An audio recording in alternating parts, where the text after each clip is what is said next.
Hello, hello à tous, c'est Sacha de La Fougue, bienvenue sur un nouvel épisode. Je suis aujourd'hui avec Louis Desaumont, ce grand monsieur qui a fait plusieurs parcours entrepreneuriaux. Donc voilà, je te laisse Louis te présenter.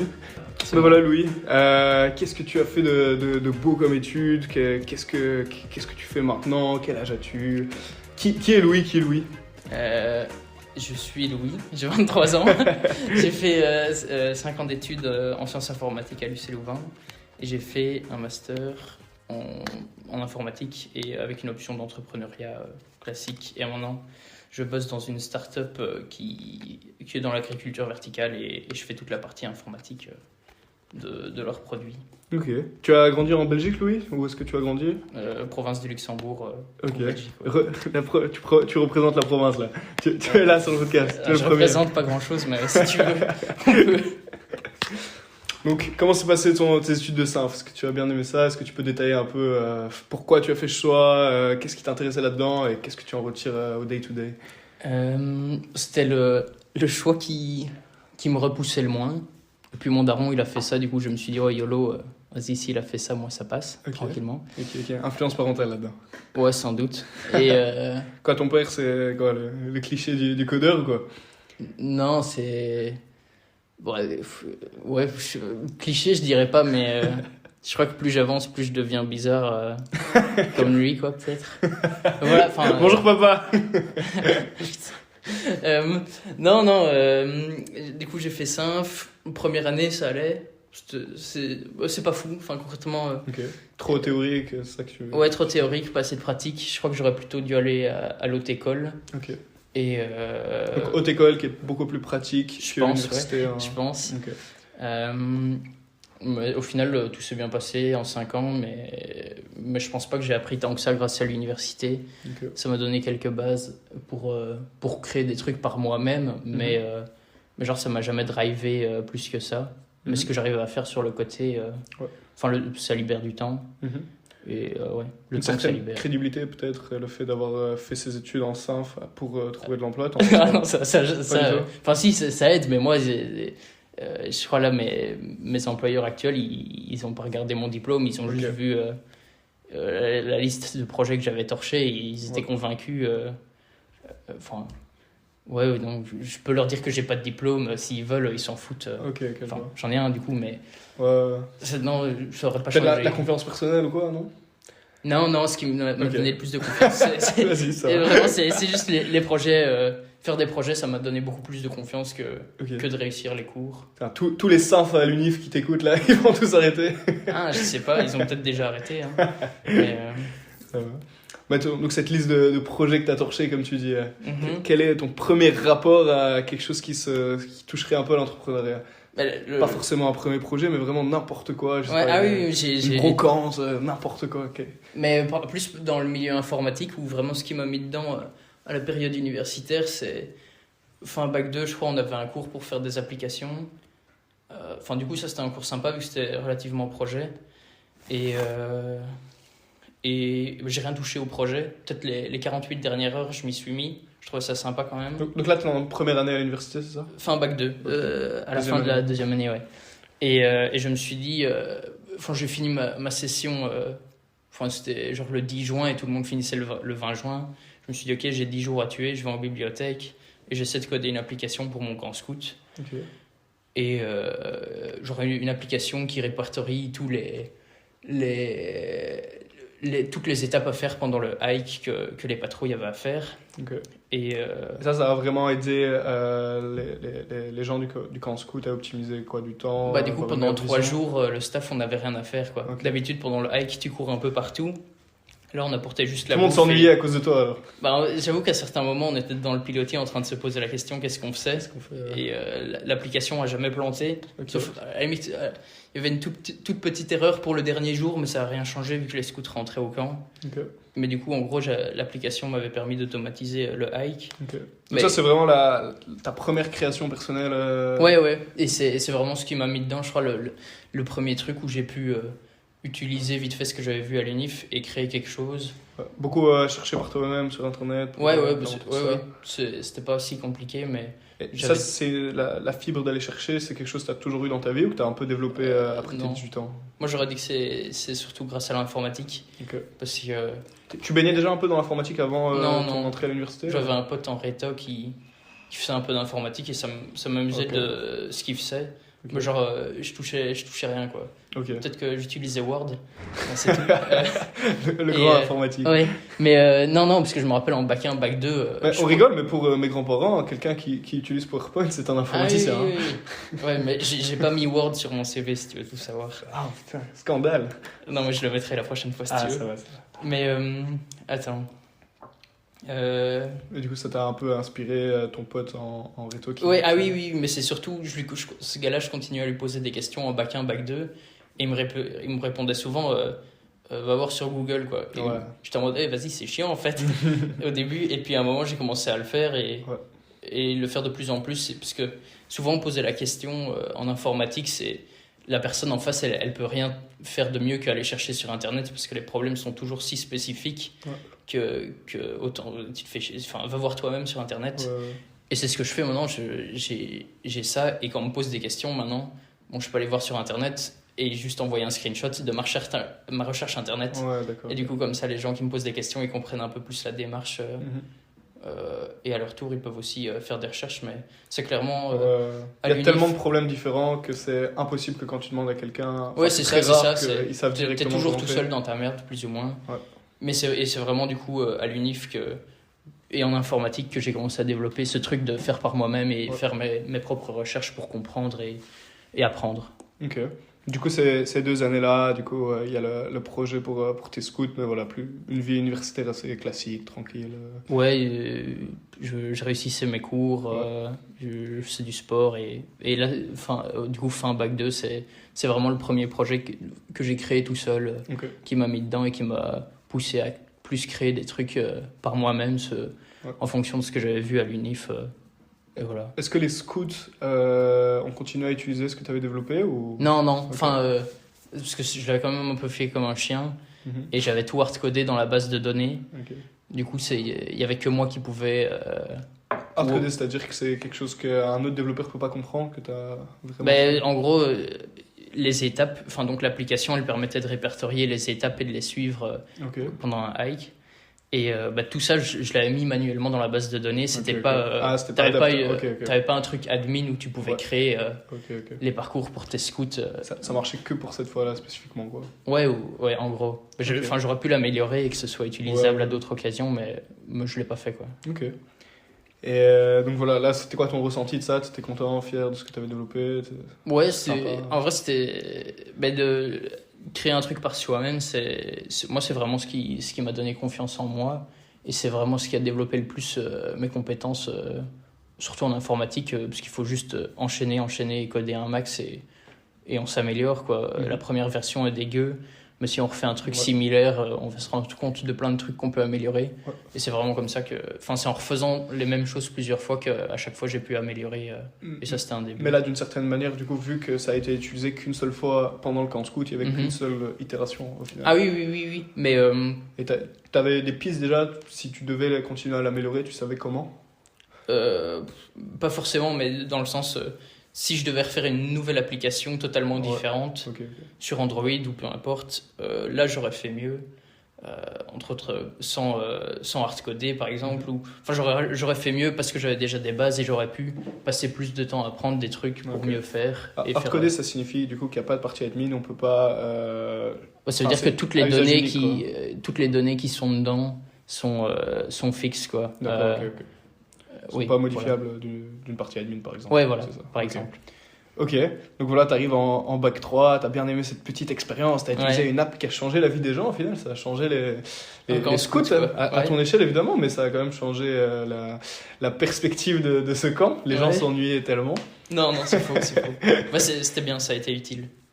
Donc tu arrives en bac 3, tu as bien aimé ça, qu'est-ce qui se passe? Il faut un autre projet ou... Bac 3... il y a pas mal de cours qui prennent du temps et ils sont pas fous. Mais c'est à ce moment-là, j'arrête quand même d'aller en cours. Et du coup, première, deuxième, t'allais tous les cours? Beaucoup. On avait 80-90%. Puis bac 3 au Q1, j'allais à 30%. Ok. Et après, plus rien. Et puis le Covid est arrivé, et c'est le Covid qui m'a mis bien, parce que j'avais encore plus de temps pour faire ce que je voulais. Ok. Et, Donc, ta troisième année, on est en... c'est l'année du Covid, Ok. 2021, je crois. Du coup, 2020. premier quadrimestre, c'est 2019 encore, ta troisième année, hein, c'est ça? Je sais pas. Je dirais... je dirais, ouais, 2019 le Q1 et 2020 donc c'est le ton Q2. deuxième quadrimestre de troisième année où il y a le c'est la Covid. crise. Ok. Ouais. Et là, j'avais plus de temps pour moi pour faire des trucs. Et c'est à ce moment-là que j'ai eu quelques potes qui étaient aussi plus dans les vibes entrepreneuriales où je discutais avec eux de leurs projets et tout. Et à un moment, j'ai une idée. J'avais appelé 2 potes en 2 jours. Et je cherchais un code pour l'année suivante et je tombais sur... Un code, une maison communautaire. Ouais, un petit appartement. Un logement étudiant. Et je cherchais ça et je tombe sur un drive avec toutes les photos d'une agence de logement étudiant. Et l'après-midi même, je crois, je me dis, mais what the fuck, il faut absolument qu'on crée quelque chose pour pouvoir visiter des logements de manière virtuelle, vu que c'est le Covid, on ne peut pas bouger. Juste Donc après... là, t'es chez toi, rentré tranquillement. Non, je suis tout seul dans Louvain-la-Neuve. Okay. C'était génial. La ville fantôme, quoi. Ouais, c'était bien, j'aimais bien. Okay. Et du coup, je me dis, putain, il faut qu'on ait qu'il y ait un site pour visiter les codes virtuellement. En gros, t'avais une liste d'appartements, et pour chaque appartement, il y avait plein de photos qui étaient sur le drive, c'est ça? Bah ça, c'était... Ouais, plus tard, je me suis rendu compte que c'était parce que j'avais vu ce drive que j'ai eu cette idée. Ouais. Et du coup, avec 2 potes que je venais de contacter pour des projets entrepreneuriaux. Donc tu les connaissais pas, tu leur envoyais un message? Ah non, si, okay, c'est des potes que je connaissais et que justement je venais de discuter avec eux des dernières nouvelles. Et du coup, juste un jour plus tard, j'ai cette idée. Direct, je les contacte, ils sont tous chauds. Je crois le soir même, on commence à bosser dessus. Et j'avais un pote qui à ce moment... Enfin, moi, je savais pas encore full coder à ce moment-là, mais il y avait un des 2 qui savait bien coder. 2 amis à toi qui sont aussi en Synf? Non, pas du tout. On était... Il y en avait un à Arlon, un à Bruxelles, ou à Namur, et moi à Louvain. Ok. Et il y en a... Qui sont dans des disciplines différentes ou quoi? Ouais, totalement. C'était un choix qui était basé là-dessus ou c'est vraiment juste... Non, juste... mes potes qui a l'air chaud? Oh, il y avait un peu de tout, quoi. Enfin non, c'était juste... c'était les 2 personnes dispo et les compétences matchaient. Okay. Et il y en avait un qui venait de sortir d'une formation de développement web. Okay, et en une semaine, pardon, okay. Il a torché un site web pour référencer des logements. Et donc, une semaine plus tard... quand le site est fait, on contacte une agence, l'agence justement qui avait le drive et toutes les photos de logement pour qu'on foute tout leur logement sur notre site. Et donc sur le site, il y avait quoi spécifiquement? Qu'est-ce qu'il avait réussi à faire en une semaine? Ensuite, tu pouvais ajouter des cotes, plus ou moins contacter le propriétaire ou des trucs comme ça, mais c'était un peu foireux. Et en quoi ça faisait vraiment une visite virtuelle? Il y avait les photos.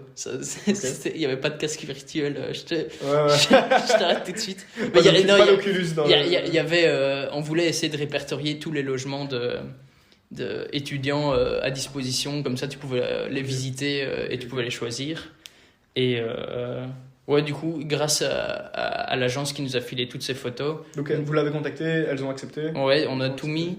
Et on voulait que les étudiants mettent leurs propres photos aussi dessus pour créer. Parce qu'il faut tu voulais créer une espèce de marketplace, quoi. Ouais, c'est ça. Et ça a plus ou moins bien fonctionné. Je sais que l'agence, après, on a mis le site en ligne, on a mis les réseaux sociaux en ligne. Je crois en une après-midi, il y avait 1000 likes sur la page Facebook. Ok, wow. Mais du coup, il y avait surtout un gros emballement au début. Et là, c'était quoi ton émotion, ton ressentiment? Moi, dans ma tête, Bill Gates demain, les 2 neurones que j'avais dans la tête, ils étaient en train de se taper dessus. Il y avait rien qui fonctionnait. Mais au final, c'est vite redescendu. 3 jours plus tard... Comment ça se passait ces 3 jours? C'était quoi ta vision? Tu disais waouh? Juste je codais, quoi. Où on bossait dessus. Un peu détaché de tout la hype qu'il y avait autour? Ah si, moi dans ma tête, il n'y a plus rien qui allait, quoi. Après, de base, je suis pas un brigand, du coup, dans ma tête, ça changeait pas grand-chose, quoi. Je continuais à me lever tôt, à faire du sport, à bosser. Mais... j'ai pas commencé à sniffer de la coke. Non, mais quoi? mais c'était Genre, ça a fait stonks dans ma tête. Enfin, je me rappelle le jour même où on a mis les réseaux sociaux en ligne, ma tête, enfin, le soir même, j'hallucinais, quoi. Mais c'était bien et c'était une expérience marrante. Ouais. Je sais que 2-3 jours plus tard, l'agence nous a dit ok, il faut que vous mettiez les logements en plus disponibles parce qu'on se fait harceler. Et ça, c'est bien pour l'agence, non? Oui, mais du coup, en gros, on n'a pas réussi. Enfin, il y avait qu'une dizaine d'étudiants, une vingtaine d'étudiants qui avaient mis un logement sur le truc. Et en fait. Oui, mais c'était quoi le scope de ça? 3 jours? Ouais, en même pas une semaine. Ouais, mais ça, enfin, c'est une marketplace, ça prend quand même du temps à s'installer. Donc. Ah oui, mais on a. Du coup, l'histoire, c'est que. Du coup, en quelques jours, on a juste fait un gros coup de pub pour l'agence. Ouais. Voilà, tant mieux. Mais on n'a pas réussi. Les autres agences qu'on contactait, en fait, elles étaient tous occupées à ce moment-là, parce que avril, c'est le moment où tous les codes sont dispo. Et du coup, elles sont là dans leur papier, vu qu'elles ont zéro technologie. Du coup, elles n'étaient pas pas assez disponibles pour les discussions. Du coup, on n'avait pas de rotation, il n'y avait pas de nouveau contenu sur la plateforme. Et les étudiants, en gros, tu t'en branles un peu de mettre des photos de ton code, parce que la demande est quand même vachement supérieure à l'offre. Du coup, tous les codes étaient déjà presque pris potentiellement, quoi. Et du coup, ça s'est plus ou moins calmé. Enfin, à la limite, sur les réseaux sociaux, tu avais l'impression que ça fonctionnait. Mais concrètement, le produit ou plutôt l'idée derrière n'était pas assez... en fait, il y a eu de la hype parce que c'est compliqué de trouver un code à Louvain. Mais il n'y a pas eu de rétention ou le produit... En fait, c'était impossible de faire un truc miracle, quoi. Parce que... Mais bon, bref, voilà. Et... le projet a encore continué. Je sais que l'année suivante, j'avais repassé... Donc le site était toujours d'actu, il était en ligne? Ouais, c'est juste que... il y avait produits, quoi. Ouais, il y avait plus... Ouais, non, il y avait pas vrai... Il était un peu mort, quoi. Enfin, les gens, ils ont leur cote, ils font plus rien, mais ouais. Et on a continué un peu à bosser dessus. C'est quoi vos autres tentatives, du coup, après avril, les agences qui répondent pas On a continué l'année suivante, on est rentré dans l'incubateur, mais ça va pas changer grand-chose. Et... Tu peux décrire un peu donc pourquoi tu as voulu rejoindre l'incubateur, c'était quoi ta vision à ce moment-là et un peu qu'est-ce que c'était apporté? Je me suis fait un peu chauffer pour rentrer dedans. Par les 2 autres personnes qui étaient là? Non, eux, ils étaient même pas à Louvain, du coup ils sont même pas rentrés dedans. Mais par d'autres potes qui eux étaient dedans. Et ils étaient toujours dans le projet à ce moment-là quand t'es rentré en octobre octobre 2021 du coup. 2020. 2020, ouais, ok. Ouais, 2020. Donc là t'étais en première année de master.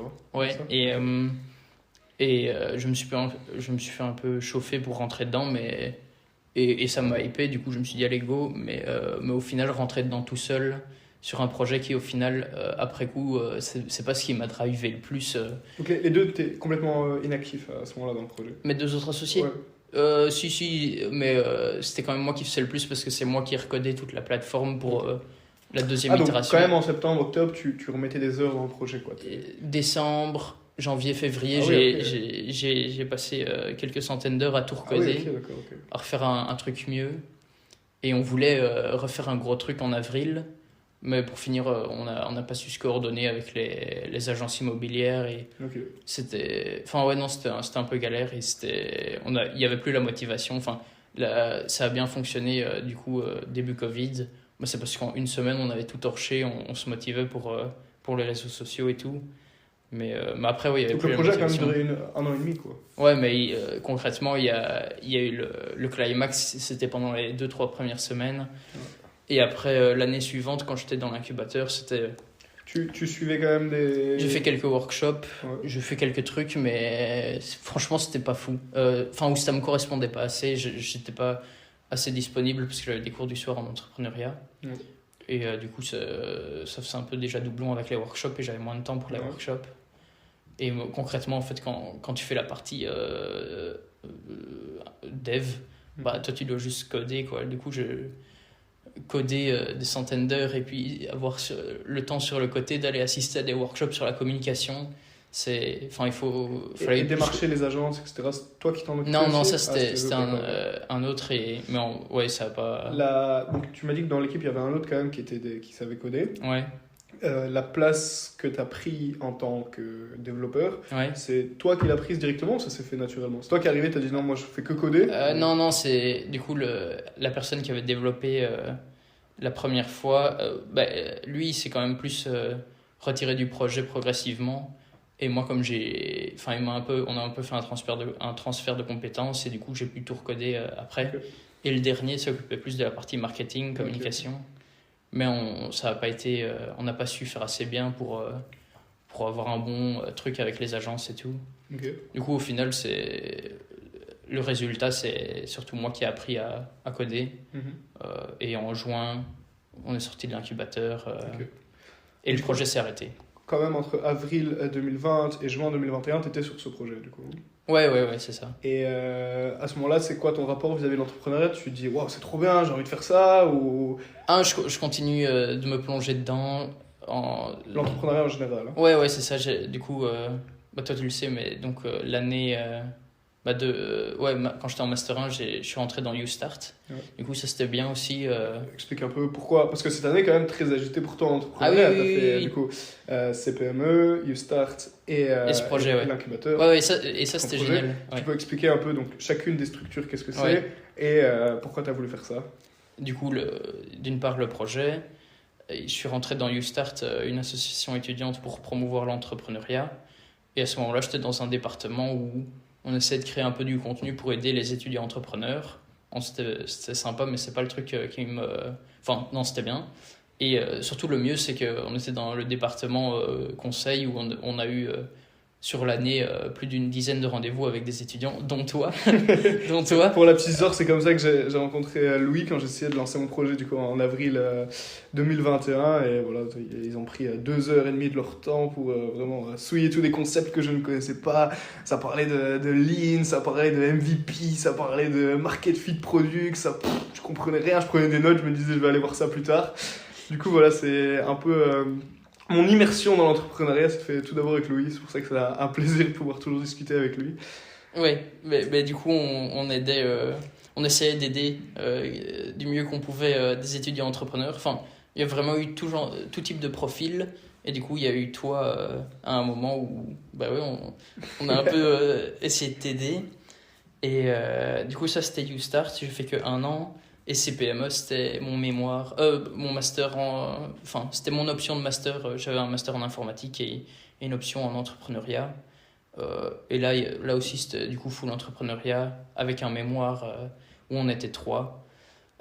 Donc c'est PME qui est quand même accessible pour n'importe quelle formation. Parce qu'on a un peu le cliché de se dire il faut être en management ou en gestion pour pouvoir aller non, dans c'est des masters interfacultaire, il y d'entrepreneuriat. a genre 9 facultés, quoi. Mais beaucoup de gens sont quand même amenés à penser que l'entrepreneuriat c'est réservé à des gens qui sont en management ou en gestion, alors que voilà, pas du tout. Et ce genre de master permettent vraiment de mettre ça en avant. On en parlera plus tard, mais par exemple, il y avait dans ton équipe de CPME, il y avait des gens en psychologie, en informatique, donc il y avait vraiment de tout. Et ça, c'est vraiment un cliché à mettre à bas, dont YouStart aussi agit vers ça, c'est vrai. de vraiment montrer que l'entrepreneuriat est ouvert à tous, quoi. Ouais. Mais YouStart, c'était quand même majoritairement des gens de management. Mais c'est ouvert à tous, quoi. Ouais. Et CPME, du coup, nous, on était 3. Quelqu'un en ingé gestion, une fille en psychologie et moi en informatique, du coup. Et du coup, pendant 2 ans, le mémoire, c'était basé sur la création d'une entreprise. Et voilà. Donc, master quand même très pratique, c'est ça qui t'a attiré là-dedans? Oui. Non, mais c'était mémoire projet, quoi. Et donc, pas mémoire avant scientifique. ta première année de Master 1, c'est donc le fait de lancer ce projet qui est une marketplace de code qui t'a vraiment fait te plonger de l'entrepreneuriat, adorer ça, jusqu'à rejoindre 3 projets différents, YouStart, CPME, incubateur, pour vraiment que ton quotidien soit percé par l'entrepreneuriat. Non, parce que du coup, j'ai oublié, mais entre l'application pour les scouts et la marketplace pour les cotes, le Q2 de Bac 3, du coup, juste avant les cotes, j'ai eu un cours d'entrepreneuriat StarTech à l'incubateur aussi. Enfin, c'était à moitié donné par l'EPL et à moitié donné par l'incubateur. Enfin, un truc comme ça. Et pareil, un quadri fera un peu un truc de création d'entreprise. Et c'était un peu un des seuls projets à l'UNIF où j'étais où je faisais plus que mes teammates, quoi. Et du coup, là c'était bien. Du coup, eux étaient contents que je porte ça parce qu'ils étaient un peu moins dedans. Ils étaient plus en informatique, ça les hypait plus. Et là, ça t'a plu que pendant ces 2 ans archi-théoriques, là, il y avait quelque chose où il fallait créer quelque chose par toi-même. Ouais, mais surtout... Qu'est-ce que vous avez créé ? C'était aussi un peu dans l'immobilier. On voulait faire un outil capable d'analyser... Enfin, admettons que toi, tu vas acheter une maison... ou tu vas en vendre une, mais si tu vas acheter une maison, mais tu connais pas très bien le quartier, tu connais pas très bien tous ces trucs. Et ça aurait été un service pour, justement, tu mets une adresse, tu mets une maison, et tu te retrouves avec un score, genre pour, par exemple, l'accessibilité, la pollution des eaux, la pollution, enfin les risques d'inondation, enfin un truc où tu peux un peu voir les trucs, les vices cachés ou les points positifs d'un logement, pour pas que tu te retrouves... à acheter un logement qui soit tu peux te faire inonder ou qu'il y a un avion au-dessus de toi ou qu'il y a des trucs chiants. Mais ouais, et ce qui m'a vraiment le déclic, je crois, c'était juste avant le Covid. On est parti au salon du bâtiment essayer de poser des questions à des gens en mode vous voulez acheter une maison, est-ce que ça vous intéresse est-ce que ça vous intéresserait d'avoir ça? C'est votre initiative personnelle en dehors de l'université qui proposait StarTech. C'est vraiment vous qui êtes allé... Eux poussaient à aller sur le terrain. Mais ça reste quand même une initiative de vous, quoi. Oui. Et du coup, là, ça m'a vraiment... je sais pas, ça m'a vraiment mis dedans aussi de sortir de ma zone de confort et de faire un truc différent. C'était beaucoup moins théorique et on parlait à des gens et même si moi je n'étais pas à l'aise et je le suis sans doute toujours pas, mais je trouvais ça une bonne expérience de vraiment les bouger son cul et vraiment bien sortir de sa zone de confort et limite être un peu gêné, mais au final tout le monde s'en fout, quoi. C'est une des premières fois où tu sortais de ta zone de confort comme ça, ou ça va, t'étais déjà dans cette dynamique J'étais déjà dans cette dynamique depuis au moins 1 an à mon avis. Ok. Mais là c'était quand même un truc nouveau. Et ouais, c'était bien. Et StarTech, c'était une de tes premières expositions à des pitchs, des choses comme ça? Ouais. Okay. Et à ce moment-là, j'étais aussi beaucoup plus déter, prise de parole en public, pitch et tout. Du coup, tout s'est mixé ensemble. Donc là, tu es sorti un peu du développeur dans sa chambre. Oui. Quoi. Non, même pas, parce que j'étais développeur niveau 0, moi, tu vois. Ouais. Du coup, je suis parti de rien, du coup, à faire un peu plus d'entrepreneuriat, à créer un peu plus. Et donc ton vrai premier rapport bien entrepreneuriat. Ouais, c'est ce cours-là, je dirais. C'est ça, ouais.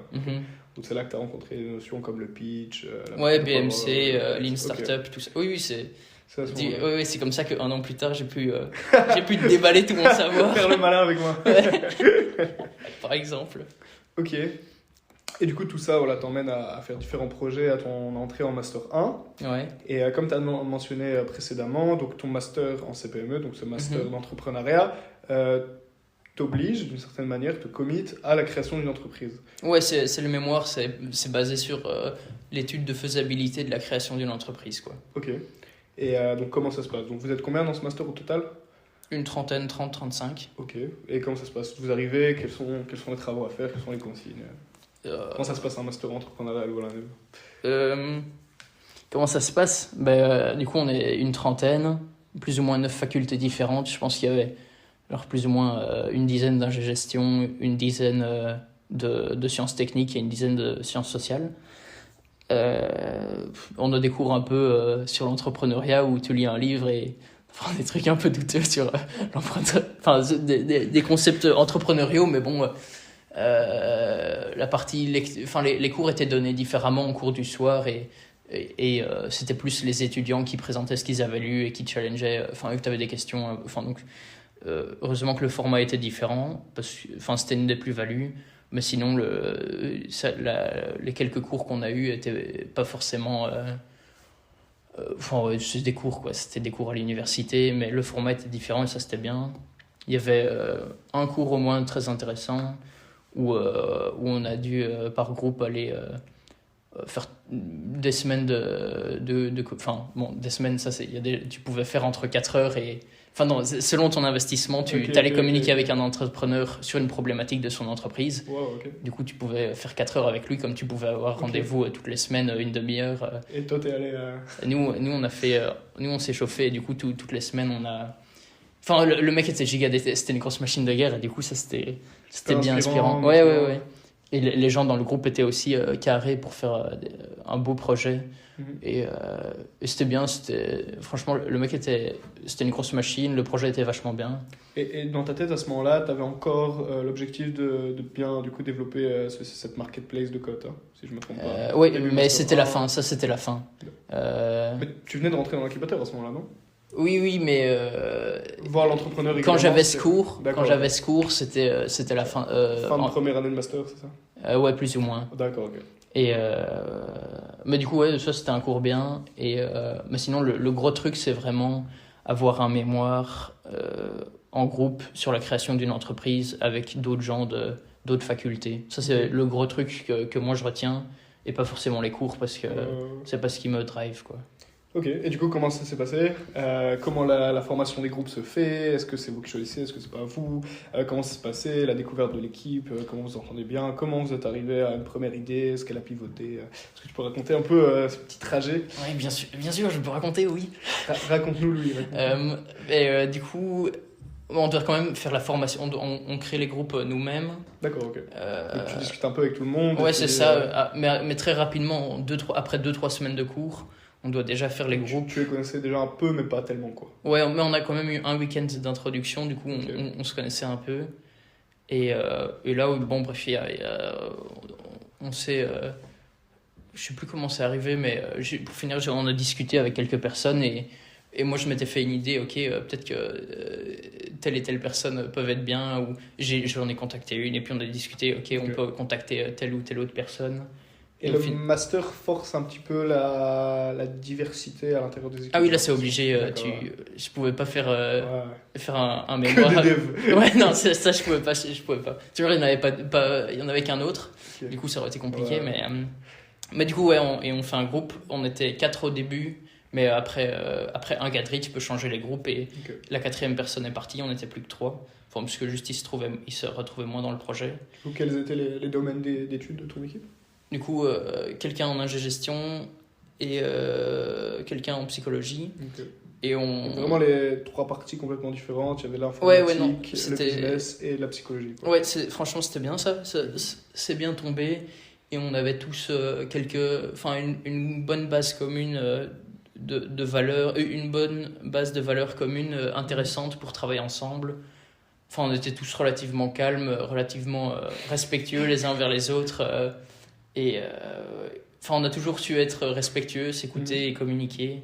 Okay, génial. Et on a tous su évoluer ensemble dans le projet. Pour trouver le projet, c'était un peu plus compliqué. Enfin, non, pas tant que ça comparé à certains groupes, mais on devait trouver rapidement. Du coup, je pense pendant 2 semaines, on a réfléchi et on trouvait rien. Et moi, du coup, à un moment, je me suis rappelé qu'il y a 1 an auparavant, ma maman qui donne des cours de dactylographie à des enfants dyspraxiques m'avait demandé... Qu'est-ce que la dactylographie? Taper sur le clavier. Okay. Et la dyspraxie, c'est un trouble développemental qui fait que tu as des difficultés dans l'espace et de motricité, quoi. Du coup, en fait, les enfants qui ont des troubles dyspraxiques, ils galèrent énormément à écrire à la main. Enfin, en fait, ils ont du mal à faire 2 choses compliquées à la fois, genre écouter le professeur et prendre note. Et du coup... Un truc qu'il aurait conseillé, c'est d'apprendre à taper au clavier, vu que c'est une tâche qui est plus facilement automatisable. Genre en mode, ils peuvent arriver à taper plus rapidement qu'à écrire. Et du coup, ça leur permet d'écouter plus facilement en cours et de prendre note. Et en fait, c'est surtout un effet boule de neige qui leur donne beaucoup plus confiance dans leur parcours scolaire, quoi. Du coup, tu as ce constat-là. Mais non, dans ton équipe. Enfin, c'est ta mère qui t'en parle. Oui, mais elle me demande si moi je peux pas développer un truc pour apprendre la dactylographie plus facilement. Parce qu'elle savait que tu étais en train de rechercher une idée ou complètement? Ah non, ça c'était 1 an. Ah oui, d'accord. 1 an avant, elle me dit ça. Moi j'étais dans ma chambre, j'ai essayé pendant 1 semaine. J'ai fait la création de compte sur un site web, j'étais content. J'ai essayé pendant 1 semaine, mais j'ai pas touché une canette, quoi. Et du coup, je repense à ça, que ma mère m'avait demandé de créer un truc ludique pour apprendre la dactylographie. Et du coup, je mets ça sur la table avec Géraud et Lorraine. Et tout le monde, ça chauffe tout le monde. Donc là, on est genre en octobre, Master 1. Et on fait le premier quadri, on travaille dessus. Tout se passe bien, on kiffe, on se plonge de plus en plus dedans. Et du coup, en janvier, après le premier quadri, février, là, tu décides, ok, est-ce que le groupe continue, est-ce que le projet continue, qu'est-ce qu'on fait? Et nous, on a décidé de continuer. Okay. Et on a bossé dessus pendant 1 an et demi. Et très rapidement, on s'est dit, ok, on va bosser pour se donner une chance de continuer le projet après les études, quoi, pour qu'il ait suffisamment... Que certains groupes ne se disent pas, quoi. Non, tout le monde n'avait pas... Enfin, certains le voyaient plus comme un projet universitaire. Nous, on s'est dit très rapidement, vas-y, Quitte à travailler là-dessus, autant en créer. Ouais, c'est ça. Enfin, moi, c'était plus en mode go se donner une chance qu'après ça devienne quelque chose. Lorraine, elle se disait plus, vas-y, on bosse énormément dessus, on va pas lâcher ça. Enfin, donc chacun avait un peu sa motivation, mais on a tous on avait tous l'objectif de faire tout notre possible pour que après juin, quand on rende le mémoire, on se dise ok, mais en fait là au bout de la master 2 hein, ouais c'est ça, qu'on puisse vous avez bien 1 an et demi pour travailler. Oui, c'est on a pu travailler énormément dessus, quoi. Et donc quel est le nom de ça et quel était le projet, quel est ton pitch vis-à-vis de ça? Donc le pitch, je viens de te le faire, quoi. C'est il y a des enfants qui ont énormément de problèmes pendant leur parcours scolaire parce que ils ont des troubles de l'apprentissage. Et entre autres, le trouble dyspraxique qui les empêche d'écouter et prendre note en même temps. Et quelle est votre solution à ça, du coup, concrètement? La solution que les enfants ils ont, c'est apprendre la dactylographie, mais quand tu as 6 ans, 10 ans, même 14 ans, apprendre à taper, tu vois, c'est galère. Enfin, et c'est surtout, il y a des outils pour le faire, mais ils sont un peu flingués, ils sont vieux, ils sont pas ludiques, ils sont souvent pas adaptés aux troubles 10. En fait, il y a un peu de tout. Il y a un peu de tout, c'est un peu vieux, c'est un peu mauvais, il n'y a rien qui fait tout et bien, quoi. Donc là, à ce moment-là, vous avez observé ce qui se faisait, vous vous êtes dit, ouais, tout est flingué, on va faire quelque chose. Ouais, plus ou moins, c'est ça. Oui, je pense, je dirais. Mais la pensée a évolué, où parfois on était plus orienté sur la partie B2B, ou plus sur un aspect. Enfin, en gros, il y a 3 grands axes à la plateforme pour enseigner la dactylographie de manière ludique aux enfants dyspraxiques. C'est qu'elle soit adaptée aux troubles de l'apprentissage, parce qu'en fait, donc quand tu as des troubles de l'apprentissage, généralement, tu n'as pas juste la dyspraxie, tu as la dyslexie, tu as parfois des troubles de l'attention. Donc en gros, il faut faire un truc adapté pour l'enfant, et il y a des polices d'écriture à choisir, il y a des tailles plus adaptées, il faut faire un truc épuré, clean, qui n'a pas de distraction, du coup un truc adapté aux enfants, ludique, du coup faire des jeux qui sont pas nuls avec de la gamification et tout. Donc ça, c'était 2 axes, et le dernier axe, c'est ajouter un maximum de paramètres et de modularité pour que les enseignants puissent, enfin c'est surtout les thérapeutes qui puissent créer leur propre cours de dactylographie. Parce que en gros, la majorité des cours de dactylographie, tu commences, tu fais JK, JF, enfin tu tapes des trucs qui veulent rien dire. Et du coup, il y a pas mal d'enseignants de la dactylographie qui font des trucs un peu plus personnalisés et qui essaient de mettre plus rapidement des mots, ou parfois ils commencent juste avec la main gauche et pas juste, enfin tu vois. Et donc, il y a aussi un moment où on s'est beaucoup focus sur cet axe, mais donc ludique, création de cours et adapté aux troubles 10, c'est les 3 axes qui ont drivé le projet jusqu'à ici, quoi. Ok. Et pour confirmer que il y avait vraiment une demande vis-à-vis de ça, comment vous avez fait? Vous avez contacté direct des enseignants moi, la demande... Tu l'avais grâce à ta mère? Oui. En fait, c'est surtout ça qui m'a dit, ok, il y a une demande, en fait.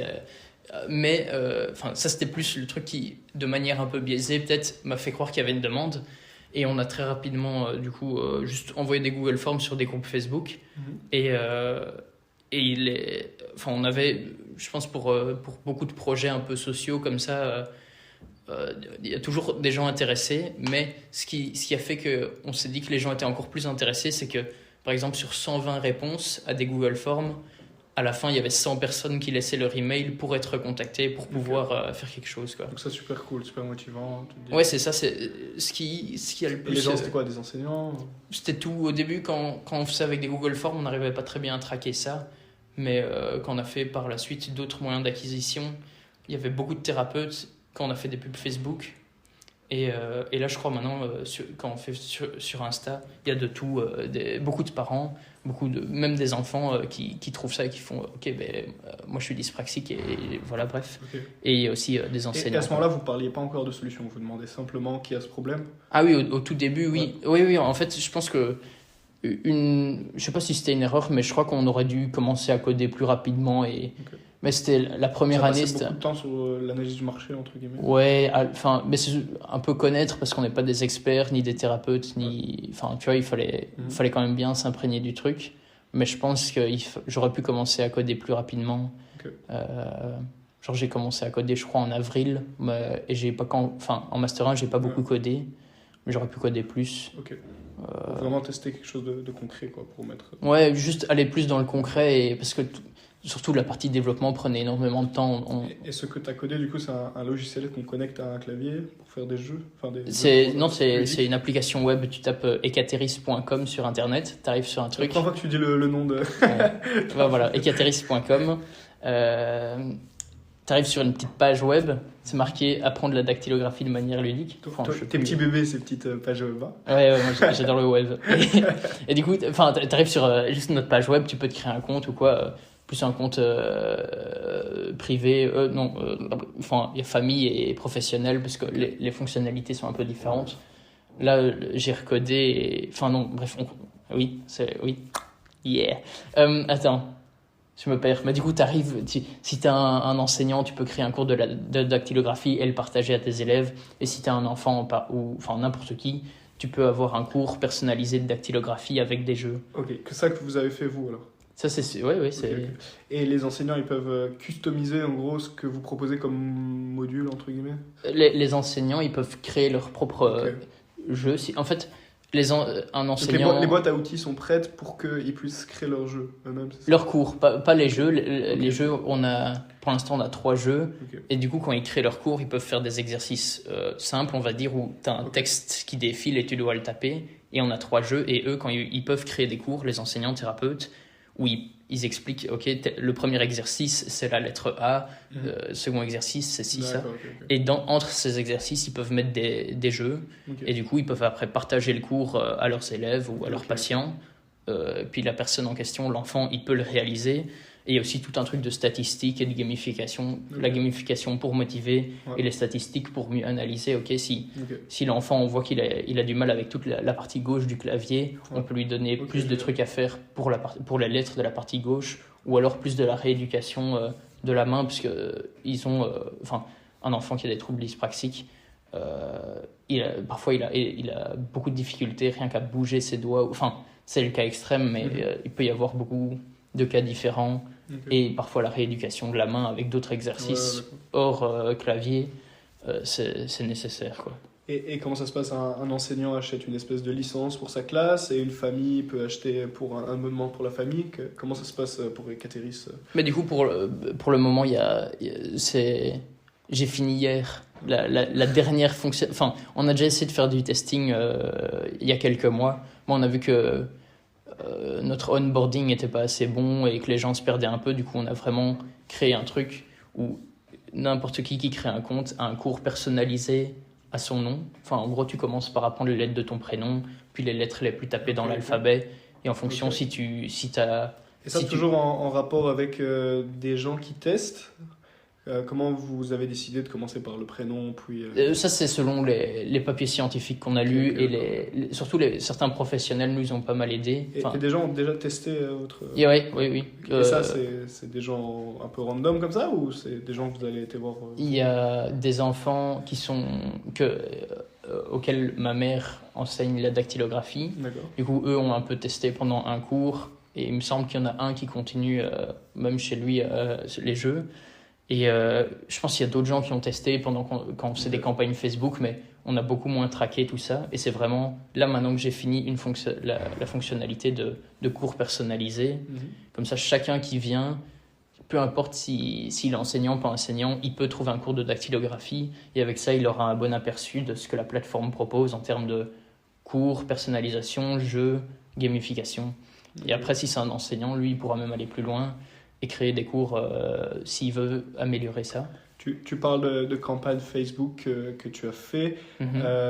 J'aimerais du coup revenir un peu sur ce moment-là où tu testais un peu ton projet. Est-ce qu'il y a quelque chose d'intéressant? Comment tu as vraiment procédé pour vraiment savoir s'il y avait quelque chose d'intéressant à faire? Mais ouais, ça, on l'a fait vraiment tard, la campagne Facebook. En du coup. mai, juin.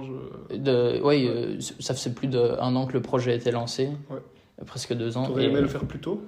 Bah, en soi, les formulaires qu'on envoyait ou les communications qu'on avait avec. Déjà le ouais. taf, quoi. C'est juste, on voulait un peu plus valider notre plan financier, par exemple, et voir avec 1 euro combien d'emails on pouvait avoir.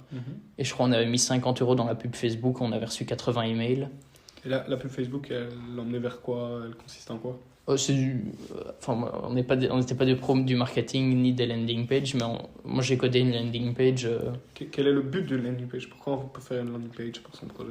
Quand tu cliques sur une pub, t'es redirigé vers une page. C'est une landing page qui pitch un peu le projet très rapidement avec un petit bouton à la fin, genre oui je veux acheter, ou oui je veux laisser mon email, ou oui je suis intéressé, enfin bref.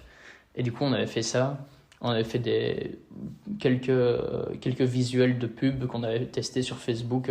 Donc ça permet vraiment de savoir quelque chose de très concret sur le comportement des gens, parce que si ils voulaient pas acheter, ils auraient vraiment pas cliqué sur le bouton je veux acheter. Donc ça donne un peu plus des informations plus viables qu'un Google Form ou quoi. Ouais, c'est ça. Enfin déjà les publicités, si les gens cliquent pas dessus, c'est soit elles sont nulles, soit tu règles aucun problème.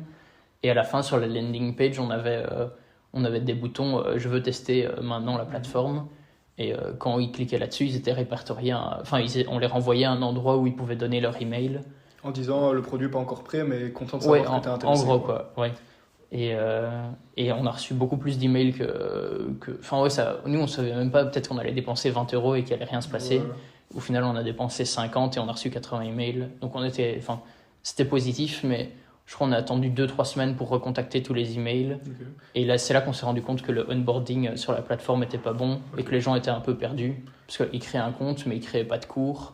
Et c'est là qu'on s'est dit, il faut qu'on ait cette fonctionnalité où chacun a son propre cours. Ouais. Du coup, tu as direct un truc à faire. Ouais, tu as direct quelque chose. Et après, libre à toi de créer quelque chose d'autre. Ouais, c'est ça, mais il fallait un truc plus simple. Il fallait une première action beaucoup plus simple que de devoir créer un cours. Et ça, du coup, tu l'as eu grâce au feedback du marché. Ça, c'est parce que des gens ont testé que tu as appris ou parce que des gens n'ont pas testé, quoi, plutôt. Ouais. C'est ça, du coup. Ouais, en gros. Et quel est ton rapport vis-à-vis des landing pages? Quelque chose d'indispensable, de recommandé? Qu'est-ce que tu penses de ça? Parce que tu l'as expérimenté pour toi-même, ça t'a vraiment plu, t'as aimé faire ça? Ouais, moi je trouvais ça bien parce que... moi je fais plus la partie dev, du coup je suis pas censé me je vais pas me spécialiser là-dedans. Après voilà, même si t'es dev dans une startup, t'es quand même un peu sur tout ce qui se passe. Oui, c'est pour ça que je l'ai fait, mais... Ouais, non, c'était bien, c'était une bonne expérience, c'était chouette. Je crois que ça nous a... c'était bien de coder une landing page parce que il y avait tout le truc de faire un beau script, déjà faire un beau truc avec un script qui donne les gens envie de lire et de scroller en dessous de la page, quoi, et de cliquer sur un bouton et de bien expliquer le problème. Du coup, ça c'est un exercice sympa, mais je vais pas en faire 10 par an parce que c'est... je pense pas, quoi. N'importe qui aurait une idée de projet et qui a envie de tester rapidement avec des réels utilisateurs random son projet est utile, mais il a pas de connaissances dans le code. Est-ce qu'il y a d'autres alternatives qui s'offrent à lui? Question un peu visée, j'avoue, un peu ciblée. Oui, il y a sans doute plein d'outils de no-code, mais là, moi j'ai pas fait avec du no-code, j'ai juste codé comme un con. C'était sans doute pas le plus rentable, mais voilà, c'est des choses qui arrivent. Non, ouais. Mais quelqu'un, je sais pas, qui a envie d'inventer des bouteilles en polystyrène, il a envie de tester son... Ou des chaussettes en mousse. Des chaussettes en mousse, n'importe quoi. Il a envie de tester rapidement si y a un peu de traction vis-à-vis du marché, et s'il devrait complètement changer d'idée, c'est n'importe quoi de faire des chaussettes en mousse. Non, mais je pense que si tu veux créer des chaussettes en mousse... J'adore les chaussettes en mousse. Tu vas sur WordPress. Les chaussettes de mousse de Noël. C'est parfait. Tu vas sur WordPress, Wix ou n'importe quel web builder où tu tapes comment faire une landing page sans coder, et tu prends le premier lien, tu fais créer, tu drag and drop un titre. Genre le titre, ça pourrait être « Hey, salut toi, est-ce que tu veux des chaussettes en mousse ?» Un truc un peu plus... catchy. Ouais, voilà, c'est ça. Tu mets une photo de ton pied, Tu mets une photo de « Hey, regardez, ça c'est un pied, et ça c'est un pied avec des chaussettes en mousse. Quel pied vous préférez ?» Les gens, ils cliquent sur les chaussettes en mousse, forcément. Et après, ça les répertorie. « Et si toi aussi, tu veux des chaussettes en mousse, lâche ton email ou... sauf si tu as déjà un stock, tu fais acheter ou tu fais acheter tu fais en précommande, si personne achète et tu passes à autre chose et tu passes vers les bouteilles en polystyrène. Tester ses idées le plus vite possible pour voir s'il y a une certaine traction avant d'investir du temps et de l'argent dans quelque chose. Ça dépend où t'en es, parce que moi je pense que c'est pas toujours c'est chiant de travailler sur un projet qui plaira à personne, mais au début, c'est pas si perdu, parce que si t'apprends plein de trucs, mais faut pas faire un projet pour toi que tu veux donner à tout le monde. Si tu fais un truc dans ton coin, parce que toi, ça te fait délirer, et que t'as l'ambition de le donner à tout le monde, je crois que ça, il faut pas créer un truc que... Ouais, non, bref, j'en sais rien, mais... Non, faut pas créer un truc pour soi-même, sauf si c'est seulement un truc pour toi-même, mais si t'as vraiment l'ambition d'en faire un projet, que t'espères que des gens le payent un jour, il faut être d'office près de son marché, quoi. Ouais, c'est ça, mais après, c'est bien d'être... je pense que c'est bien d'être utilisateur du produit que tu crées, mais il faut pas juste le faire pour soi, il faut quand même bien analyser que le problème, ce soit pas juste toi et que ce soit tout le monde, mais être utilisateur de son produit, je pense que c'est vraiment bien, parce que tu connais déjà un peu le marché et tu as déjà une base pour créer. Mais écrire un truc dans le vide, parfois c'est juste bien juste pour apprendre des trucs. Faut pas faire ça pendant 20 ans, je pense. Non, c'est ça. Voilà. Être proche de son marché grâce à une landing page à un moment, quoi. Ouais, landing page ou groupe Facebook, ou ça dépend de ta personnalité, hein, mais... Avoir des insights validés de gens qui testent vraiment. Et pas seulement ton père et ton cousin. Par exemple. Et du coup, voilà, c'est 2 années de CPME finies, le master en poche. Fini les cours théoriques. Youhou! Yes! Où est-ce que tu en es aujourd'hui? Est-ce que tu es à temps plein sur Ecateris? Est-ce que ça reste simplement un side project? Comment est rythmé ton quotidien dans la vie de Monsieur Desaumont?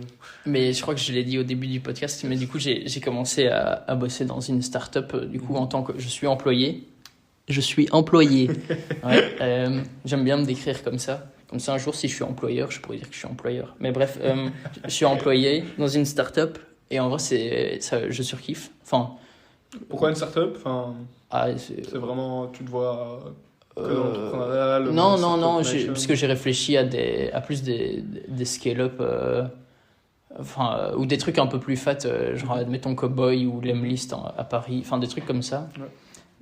Mais en fait ils ont... Mais que dans le software, que dans le SaaS? Non. Il y a des trucs c'était que dans le SaaS, mais il y en a d'autres c'était pas que ça. Et les grosses scale-up, en fait, comme elles ont de l'argent, elles demandent direct des profils beaucoup plus qualifiés que moi. Du coup, c'était galère. La consultance, ça m'intéressait pas, ou les boîtes qui font la même chose depuis 20 ans et qui... j'ai direct viré. Et puis au final, je cherchais des startups un peu plus... qui essayaient dans la durabilité, on va dire. C'était un peu la vibe que j'avais à ce moment-là quand je cherchais. Du coup, j'avais vraiment 2 focus, l'énergie et la food tech, si possible, l'agriculture verticale. Et au final, j'ai discuté avec deux startups, une en énergie et une en agriculture verticale. Et au final, là, maintenant, je me retrouve dans cette startup qui commercialise des systèmes d'agriculture verticale. Et du coup, je suis employé. Hein. T'aimes bien dire ça. Et Ecateris, pour l'instant, c'est plus un side project. Et c'est bien parce que ce projet Ecateris, j'apprends toujours. Ce que j'ai appris m'a servi dans mon taf actuel, et maintenant, comme je taffe comme un porc pour mon taf, et comme j'apprends beaucoup au taf, je peux réutiliser tout ce que j'ai appris aussi pour Ecateris. Et du coup, pour l'instant, on va commencer le testing à plus grande échelle pour Ecateris, et d'ici quelques mois, essayer de commercialiser. Peut-être qu'à ce moment-là, il y aura d'autres trucs qui vont changer, mais pour l'instant, je veux toujours que ce soit un side project, mais qu'on arrive à le rendre rentable pour justement l'améliorer et le faire plus gros. Mais je veux quand même continuer à être employé, parce que c'est juste, j'apprends énormément. Et si j'ai énormément de choses à faire, ça va me forcer à optimiser mon temps et à être plus efficace. Alors que si je suis là à plein temps sur un projet qui me rapporte zéro, bah déjà c'est galère. À la fin du mois, il faut bien payer la Ouais, facture, c'est etc. ça. Donc, Et mais du coup, ouais, je me dis, plus j'ai de trucs à faire, plus plus je dois être efficace, ce qui est bien, parce que j'arrive pas toujours à l'être si j'ai trop de temps. Enfin, quand j'étais étudiant, c'était plus ou moins ça. Et maintenant que T'aimes bien ce mood d'être vraiment chargé dans ta journée? Ouais, je pense. Ok. Enfin, parce que, genre... T'es quand même quelqu'un de super discipliné. Tu as mentionné juste avant, t'es levé tôt le matin. Ah oui. Ouais. Le sport que tu fais le matin. Ouais. Mais j'essaie d'être discipliné, mais c'est plus facile d'être discipliné quand j'ai beaucoup de trucs à faire. Parce que t'as pas le choix, quoi. Ouais, parce que genre en vacances, là... t'es en vacances aussi. Ouais, ah oui, non, mais... non. Parce que moi, en vacances, je bosse, quoi. Mais je bosse comme un chien et puis j'ai un rythme bizarre et potentiellement que je fais moins de sport. C'est quoi un rythme bizarre, Louis? Dis-nous tout. Je vais dormir après 22h, quoi. Non, mais progressivement, je vais dormir de plus en plus tard et je me lève de plus en plus tard. Alors que si je dois bosser la journée pour les cours ou pour le taf, il n'y a pas de rythme bizarre C'est quoi un rythme normal qui n'est pas bizarre? Pour moi, ouais. C'est selon...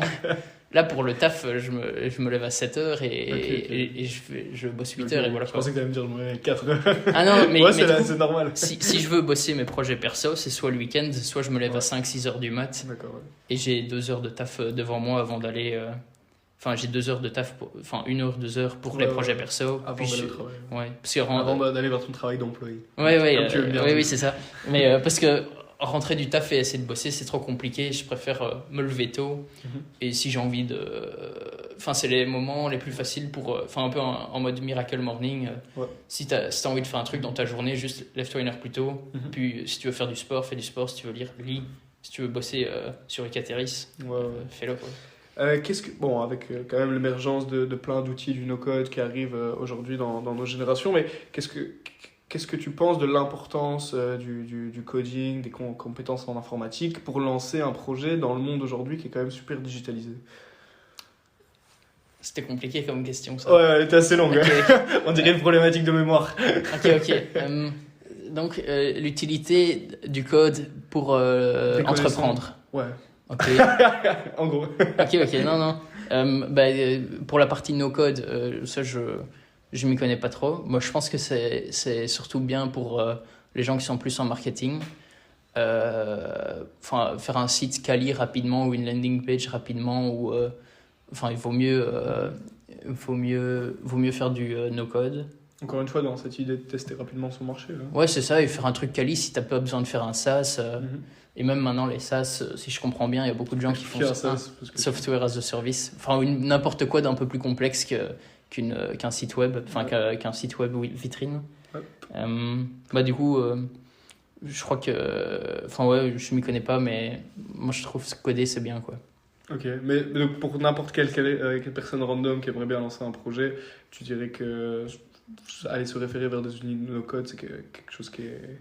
Ça dépend si tu en as besoin ou pas besoin, mais si... J'ai l'impression pour beaucoup de projets maintenant, simplement un site vitrine, ça Ah oui, mais du coup ça c'est du no-code et tu fais ça avec ton cul pendant 2 heures sur WordPress, tu mets une photo de tes pieds et c'est fini, quoi. Voilà. Okay.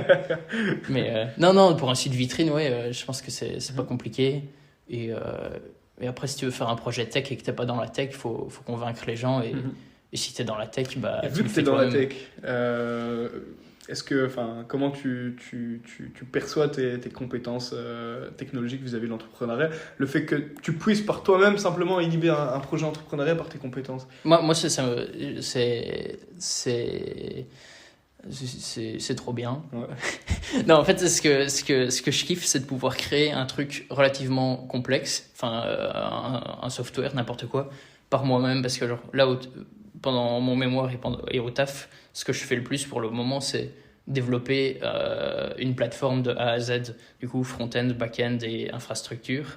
Et j'ai l'impression que c'est les 3 composantes que tu as besoin. Là, du coup, je maîtrise correctement les 3 composantes les plus basiques pour faire une plateforme. Bon, si tu as des connaissances en code, tu n'as pas besoin de tout maîtriser, tu peux juste tout apprendre sur le tas. Mais là, je maîtrise les 3 trucs les plus importants pour créer n'importe quel outil informatique de A à Z. Ouais. Et c'est ça que je kiffe, quoi. Vous êtes plusieurs développeurs dans ta startup actuelle ou tu es tout seul? Il y a un data engineer qui fait quelques trucs en informatique, mais Ok. il touche à tout, mais c'est vraiment moi qui fais la partie vraiment web, cloud, Ok. et lui fait plus la partie hardware, quoi. D'accord, ok. Et donc là, tes projets à suivre, c'est pour l'instant du coup rester dans cette startup, continuer d'apprendre, continuer de découvrir des choses, et en même temps continuer à maintenir ton projet Ekateris sur le côté. Et Ouais, c'est ça. va devenir. Il y a du coup Ekateris. J'aimerais bien qu'on arrive au stade de la commercialisation pour voir si on arrive à être rentable, pas rentable, mais juste pour avoir pour être encore plus développer encore plus de compétences dans d'autres domaines que l'informatique. Enfin, arriver au stade de la commercialisation, je pense qu'on va toucher à beaucoup d'autres trucs. Au taf, j'apprends toujours énormément dans la partie code, mais enfin, je touche à quand même pas mal d'autres trucs de construction. Du coup, ça c'est sympa. Et j'aimerais bien être de plus en plus investi dans la partie sales, parce que c'est un truc clé, je crois, pour la startup. Et genre, bon, ça me correspond pas trop, mais essayer quand même de plus interagir sur LinkedIn pour créer de la visibilité pour le projet, de l'interaction. Ça, je trouve que c'est intéressant, cette partie sales, d'essayer de partager du contenu, par exemple, ou de réagir à du contenu. Suivez Louis Desaumont sur LinkedIn. Ah non, parce que je poste rien, mais j'essaie sur Twitter pour l'informatique. Ouais, du coup, ça, je trouve ça intéressant d'essayer de... ton blaze Twitter? Ah, c'est... Oh non, mais si vous me trouvez, c'est marrant, mais sinon... mais là, du coup, j'essaye pour l'informatique sur Twitter, mais juste, c'est purement... Là, du coup, grosse exclue. Ça fait 2 semaines que j'essaie de poster des trucs. Et je crois, du coup, j'ai quasi posté tous les jours et j'ai eu 1 like, tu vois. Ok, ouais. Le ratio est pas si mal, tu vois, mais... Du coup, c'était ça. Le truc qui était bien, c'est que si personne ne le voyait, je pouvais faire de la merde, tu vois. Du coup, maintenant, c'est plus chaud. Mais en gros, j'essaie Bon, y a de... un like, quoi, ça va. Ouais. Pas trop de pression. Mais du coup, j'essaye. Je crois que je dois essayer de... Je connais pas assez le domaine un peu ce truc de influenceur, tu vois. En fait, ce que je trouvais... Enfin, pour moi, cette partie de partage de contenu sur LinkedIn ou Twitter, c'était intéressant parce que j'ai l'impression que les gens qui font ça, c'est des gens extravertis, tu vois. Et moi, je suis... C'est un challenge pour toi, du coup. Ouais, c'est ça. Je voulais voir à quel point un introverti pouvait partager du contenu. Et clairement, les trucs... la majorité, les gens, ce qu'ils font, c'est des trucs un peu plus motivation, tu vois. Et ça, je suis quasi sûr que ça me correspond pas. Mais c'est quand même giga difficile en 140 caractères ou plus, enfin bref, on s'en fout, de partager un truc qui a de la valeur. Ouais. Du coup, j'essaie... Là, je me dis, ok... Un peu de valeur sur Twitter, c'est pas mal aussi. Enfin bref. Pardon Elon. Ouais. Mais enfin, du coup, là, je fais ce que je peux. J'essaie de trouver des trucs, bref, qui soit moi me font marrer, soit je me dis, ok, ça peut... Ça a sa place ici, tu vois. Enfin là j'essaie juste d'apprendre et je tente, tu vois, sur Twitter il y a personne qui me suit et je peux vraiment mettre une photo de mes pieds si j'ai envie. Si j'ai l'impression que c'est un truc du contenu qui a de la valeur, bah voilà, si c'est de la merde j'arrêterai, tu vois, mais bref. Et du coup je tente ce truc là et je trouve ça c'est une expérience intéressante. Et sur Encore une fois, hors de zone de confort. Ah ouais. Et sur le côté, du coup, j'avais fait une chaîne YouTube où je faisais des tutos d'informatique. Et ça me correspond beaucoup plus parce que je fais plop les synfs. Aujourd'hui, on apprend à coder un truc, tu vois. Et du coup, c'est un truc giga précis et ça me correspond. Ça, je sais que ça me correspond plus d'expliquer un truc précis et concret. La formation un peu workshop, tu te verrais là-dedans à un moment? Ouais, plus que. Mais je tente quand même d'autres trucs pour élargir. T'es un peu partout et ça, c'est cool. T'apprends sur différents domaines. C'est ça. Et c'est quotidien, quoi. Ce que je kiffe le plus, c'est d'arriver à. En fait, s'offrir l'opportunité à tout moment, je me dis, je peux drop le taf ou n'importe quoi et être indépendant. Enfin, si j'arrive à scaler plus une chaîne YouTube, t'as plein d'opportunités. Pareil pour Twitter, mais Twitter, je pense que là, je découvre pas mal de choses. C'est bien. Enfin, en vrai, je joue avec mon caca, tu vois. Enfin, je pense que c'est ça. Et bon, peut-être qu'un jour, je jouerai avec des cailloux, tu vois. Mais je sais pas. Et je voulais aussi faire des articles d'informatique sur Medium que ça, je sais que si je le fais en anglais avec Twitter, il peut y avoir une bonne synergie. Tout peut aller en synergie au final. Hein, oui, mais enfin, Ouais, mais YouTube c'est en français et Ok. il faut trouver quoi. Mais bref, j'essaie de tester des trucs, sortir de ma zone de confort et surtout ce truc de partager du contenu. Ouais, j'essaie juste de voir. Quand t'es introverti, t'as ces phases où t'es un peu plus extraverti et j'essaie de mieux les maîtriser et de pouvoir en avoir plus souvent et de plus aller vers l'extérieur, plus facilement surtout. Parce que c'est un truc qui, quand j'y arrive ou quand ça me tombe dessus, c'est souvent bénéfique. Mais j'ai du mal parfois. Du coup, je voulais voir s'ils partageaient des trucs d'informatique sur Twitter pouvaient m'aider. Vis-à-vis justement aussi de l'introversion, j'ai déjà entendu plusieurs personnes dire ah non, moi je peux pas être entrepreneur, je suis introverti. Ah. Qu'est-ce que tu leur répondrais? Alors moi, les gens font ce qu'ils veulent. Hein, mais... Ouais. Toi qui a réussi à entreprendre en étant introverti, qu'est-ce que tu dirais vis-à-vis de ça? Est-ce que c'est vraiment un facteur limitant ou c'est gérable? Ah non, déjà oui, si les gens ils veulent pas entreprendre pour des barrières qui se fixent, bah les gens ils font ce qu'ils veulent. moi ça m'a pas posé de problème et je trouve dans le milieu du travail être introverti c'est pas un problème. Ça peut être une force comme quand t'es extraverti, ça peut être une force. Tu vois, il faut juste que ça devienne ta force. Et si les gens veulent se mettre des barrières, ils font ce qu'ils veulent. Moi,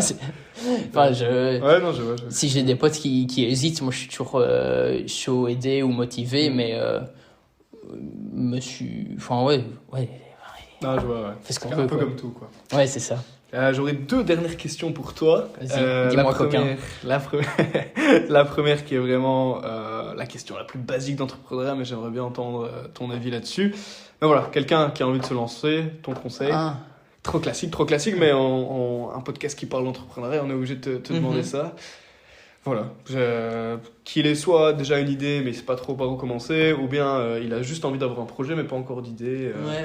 Vis-à-vis de ça, qu'est-ce que tu dirais de ton expérience personnelle? Parce que t'as pas aimé quand j'ai dit t'as différents parcours entrepreneuriat, mais je suppose que les gens qui nous écoutent peut-être vont sentir que ça a été justifié à travers les 4, 5, 6 projets que t'as... 1500. 1582 projets. 83 bientôt. Voilà. Okay. Mais moi, la manière dont j'ai fait, c'est... à force de bouffer du contenu un peu douteux de motivation et de développement personnel sur Internet... La stratégie qui en est ressortie la plus gagnante, c'est de noter les objectifs. Beaucoup noter, relativement réfléchir, pas mal aussi, et noter les objectifs, les diviser en étapes, et pour chaque étape, diviser des moyens. Et le truc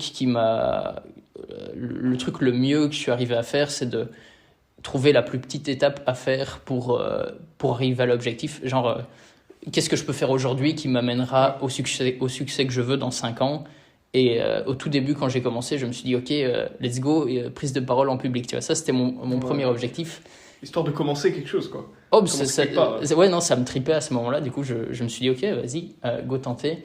Et le truc le plus petit, quand j'ai tout décomposé, le truc le plus petit que j'ai fait, c'était aller à un cours et poser une question, tu vois, ou répondre à une question, tu vois. C'était vraiment les trucs qui, moi, c'était déjà hors de ma zone de confort. C'était pas un truc que je faisais ou que je maîtrisais, ou que j'allais en cours, je touchais pas une canette, tu vois. Il fallait que je me dépasse un peu, rien que déjà pour comprendre suffisamment pour poser une question ou répondre à une question.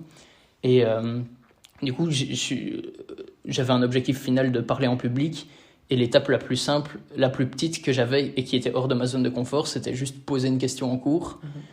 Après, j'ai fait ça. Puis, petit à petit, il y avait des trucs de plus en plus où j'ai eu l'occasion j'ai donné des cours en bac 3, du coup, à ce moment-là, des cours de Python à des bac 1, puis des cours un cours pour créer des applications à des bac 2.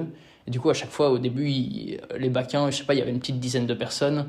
Je donnais des cours de Python et je disais de la merde, et voilà. Puis après, le quadrille suivant, c'était à une quinzaine de personnes. Et aussi, pendant ces moments-là, je crois que j'ai eu l'occasion de faire, quand j'étais chez YouStart, du coup, c'était 1 an après, de donner des workshops sur justement tout ce que j'explique là, le truc de développement personnel, les objectifs et faire les trucs pas à pas, justement pour YouStart. Donc toi, vraiment, la clé, c'est tout bien décomposer en plein de petites parties pour pouvoir avoir quelque chose de visible, de court terme, pour savoir où commencer. Ouais, de vraiment arriver à trouver le plus petit truc qui est un peu challengeant et qui te fait avancer dans la direction de ton objectif. Et du coup, en gros, c'est moi, c'était poser une question, quoi. Ok. Et est-ce que tu es quelqu'un de toujours très organisé vis-à-vis de tes objectifs? Ouais, je suis pas, ouais, des périodes moins. Enfin, c'est peut-être cette dernière année, j'écrivais moins tous ces objectifs parce que j'étais tout le temps dans l'action. J'arrivais à un stade où je me rapprochais de certains objectifs et du coup, j'étais beaucoup plus dans l'action que dans le étape par étape. J'étais dans un truc beaucoup plus gros.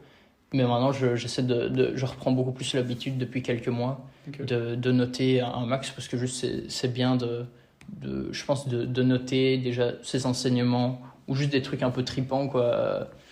Et du coup, en notant tout ça, je renote aussi mes nouveaux objectifs. Mais je note souvent des trucs bizarres.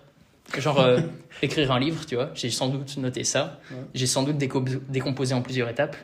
Et je me mets un objectif vachement bizarre, genre écrire un livre, tu vois.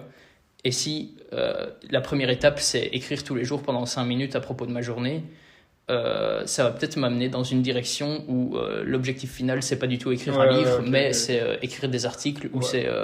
Enfin, tu vois, c'est un truc dans l'écriture. Influenceur Twitter. Par exemple, tu vois, peut-être c'est ça, tu vois. J'en sais rien, mais... Et du coup, il y a plein de trucs, je me fixe des objectifs comme ça, genre relativement... c'est un peu des trucs un peu plus généraux, tu vois, genre écrire un livre, tu vois, c'est un truc un peu fou, loin, et c'est relativement général. Et je commence par une première action. Et si la trajectoire change, c'est pas grave. Ouais, c'est ça, en fait, c'est quasi sûr que ça va changer, mais je vais dans une direction, et les étapes que je fais me font dévier, et m'amènent vers un truc qui me correspond beaucoup plus que écrire un livre, tu vois. Si ça me correspond pas, écrire un livre, on s'en fout que j'ai défini ça comme objectif parce que ça va m'amener vers écrire un post sur Twitter ou écrire un article. Et en plus, t'as déjà un like. Donc, mais, ça fait une moyenne de 1 dixième de like par post. En vrai, c'est chaud, j'espère faire x2 d'ici. Ça démarre par là aussi, ma foi. Peut-être que dans 5 ans, ça sera la chaîne la plus suivie sur Twitter. Ouais, si ça survit ou si je vais me faire ban, je crois. Je vais mettre une photo de mes pieds et puis ça est fini. Non, c'est ça. J'aime bien définir un gros objectif, le décomposer, et ce gros objectif, plus j'avance, plus il va ressembler à ma vraie, s'associer à ma personnalité. Il va changer pour me ressembler et pas juste être l'objectif mainstream que tout le monde a, mais c'est vraiment l'objectif qui me correspond, quoi. Donc pas de stress vis-à-vis de l'objectif. C'est simplement un début. Et voilà, genre un objectif barjot du genre grimper le Mont Blanc, mais si au final tu te retrouves à faire la maison d'à côté, c'est cool aussi, quoi. Ouais, ou si tu te retrouves à faire Compostelle, voilà, si ça te correspond plus, ça te correspond plus, tu vois. C'est ça, un gros objectif, des étapes, et puis un truc qui te correspond. Parce que c'est une question assez classique, et là c'est une réponse assez originale, donc c'est cool. Dernière question, donc ce podcast s'appelle La Fougue, c'est un podcast qui a été lancé par Coralie il y a 1 an, et la question un peu signature de ce podcast, tu verras qu'il se réfère un peu à l'entrepreneuriat au final, mais est-ce que tu sais qu'est-ce que ça signifie quelqu'un qui est fougueux? Moi j'imagine quelqu'un qui bouge beaucoup. Oh, un peu, c'est ouais. Développe, t'es dans la bonne voie, si tu veux. Moi, je suis passé sur le podcast de La Fougue à un moment, j'avais aucune idée. J'ai écouté ton podcast. Aucune idée. Non, c'est un mot que j'utilise pas forcément au quotidien. Mais peut-être que Coralie, oui. Peut-être que je l'utiliserai plus, mais bouger beaucoup, mais... La fougue de la jeunesse, un peu aller voir tout ce qui se passe, tester. La fougue d'avoir 2 neurones et partir en couille. Mais ça a ses bons côtés d'être fougueux aussi. Hein. Ça permet d'essayer plein de choses en même temps pour voir ce qui nous convient au final et ce qui ne nous convient pas. C'est très beau ce que tu dis là. Ça peut être la conclusion, donc voilà. L'entrepreneuriat, c'est aussi tester dans plein de directions, voir où aller. Si l'objectif ne convient pas, on peut aller faire des chaussettes en mousse au lieu d'aller monter le Mont Blanc. Il n'y a pas de problème. Ou monter le Mont Blanc avec des chaussettes en mousse. En plus, ça peut être utile. Et si on rajoute une bouteille en polystyrène, c'est encore mieux. Mais donc voilà. Louis, un grand merci d'avoir été là avec moi pendant plus d'1 heure. On est à 1h13 de podcast, donc merci à toi. J'ai pas vu le temps passer, c'était vraiment un bon moment qu'on a partagé ensemble. Voilà. Merci pour l'invitation. J'avoue que j'étais peut-être stressé au début, mais je crois moi je crois le mieux c'est quand je me sens giga con et Ouais. que je peux débiter un max de trucs Sans problème. sans gêne. Enfin, pas sans gêne, mais sans complexe, quoi. Ok. Et Et, moi, j'espère que et à j'ai quel moment réussi. tu t'es senti Gagakon? Parce que moi, je l'ai pas vu ce moment. Ah non, je sais pas, Ok. c'est un état d'esprit. D'accord. Je sais pas si. Ouais, bref. Non, non, je vois. Ouais, mais je vois, je vois. ouais, du coup, j'espère que j'ai pu développer mes idées de la manière la plus Mhm. qui me ressemble et amusante possible, quoi. Voilà. Cool. Merci pour l'invitation. Moi, j'ai bien aimé en tout cas. Donc, voilà. Ça va. J'espère que les gens ont aimé. Youhou!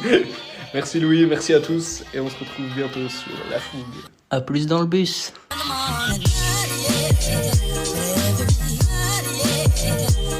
Every